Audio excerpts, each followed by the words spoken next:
Republican frontrunner Donald Trump is demanding an apology from former Secretary of State and Democratic frontrunner Hillary Clinton for calling his rhetoric a tool for recruiting terrorists. This is the clip of Mrs. Clinton from the recent Democratic debate that has the Trump campaign upset. And we also need to make sure that the really discriminatory messages that Trump is sending around the world don't fall on receptive ears. He is becoming ISIS's best recruiter. They are going to people showing videos of Donald Trump insulting Islam and Muslims in order to recruit more radical jihadists.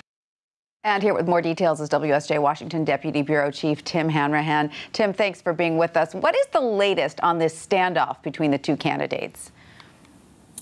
Well, a couple things happened. Hillary Clinton's campaign has refused to apologize to Mr. Trump over what she said during the debate, basically saying they pointed to some tweets that they found from jihadists saying that, yeah, they were using Trump to recruit.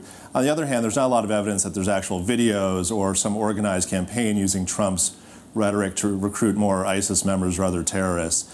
On the other hand, Donald Trump last night went after Hillary Clinton and made some very crude remarks about her, highlighting her bathroom break during the Saturday debate and calling it disgusting. And also making another crude remark about her loss in 2008 to President Obama. So Donald Trump is very happy to step up the rhetoric. Hillary Clinton, her campaign is not apologizing to Trump so far, and certainly won't. So perhaps Clinton was exaggerating some of the social media, but Trump is certainly known for exaggerating things himself. So maybe they're even there. There's a lot of irony here. I mean, Trump has said a lot of things that he occasionally has backed off on or sort of glided around the edges of and tried to clarify slightly. But he said a lot of outrageous things. Clinton, for her part, in the debate, she appeared to step a little beyond what there's evidence for in saying that jihadis were using these clips to actively recruit, terrorists. But if Donald Trump is expecting an apology, he's probably, not being terribly realistic. Does all of this suggest, though, that we're entering a new phase in the campaign? It does. I mean, Hillary Clinton has had 3 pretty good debate performances. Her first one in particular, she's really solidified her lead of the Democrats. Bernie Sanders is still a very strong candidate. Martin O'Malley's made very little, if any, progress despite the field narrowing. So I think Clinton feels pretty good about herself. Donald Trump, on the other hand, has stayed at the top of the field much longer than anyone thought he would at the outset. And is still, running very strongly. However, Ted Cruz is nipping on his heels. So Trump is actually in a slightly more precarious spot than Clinton is right now. And I think he's willing to go head-to-head with Clinton and say, this is my main rival. It definitely helps among the Republican base to go after Hillary Clinton. On the other hand, this kind of attack, it's not clear if this is the kind of thing that motivates the troops in the same way that, an attack on Hillary for her foreign policy or for other policies, would help get Republicans voted out. Right. So it's a tricky move for Trump, but it does, as you say, signal a new phase in this campaign. And what do terrorism experts say about Mrs. Clinton's claim?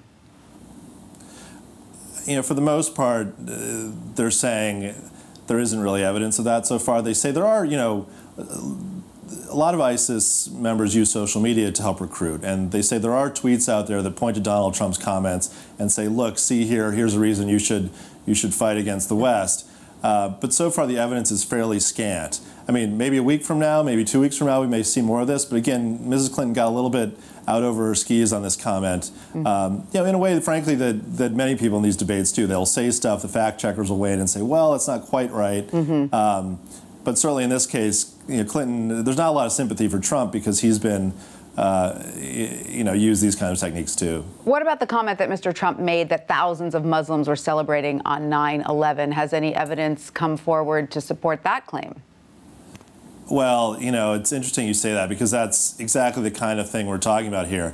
No, not really. I mean, there are anecdotally reports historically from 2001 where people say, I remember seeing some people, but certainly not thousands. And as someone who was in New York on 9/11, I can say pretty certainly that there was no media coverage that I saw or that others saw that showed thousands of people celebrating anywhere. I mean, it was a very tense time, and if you were going to celebrate anything like this, you certainly would not do it in public because, you know, people were angry. It was not something you would probably do. So no evidence has emerged, but Trump, you know, he stuck to his guns and said, this is what I saw and this is what I remember. Right. All right, Tim, thank you so much for that. Thank you.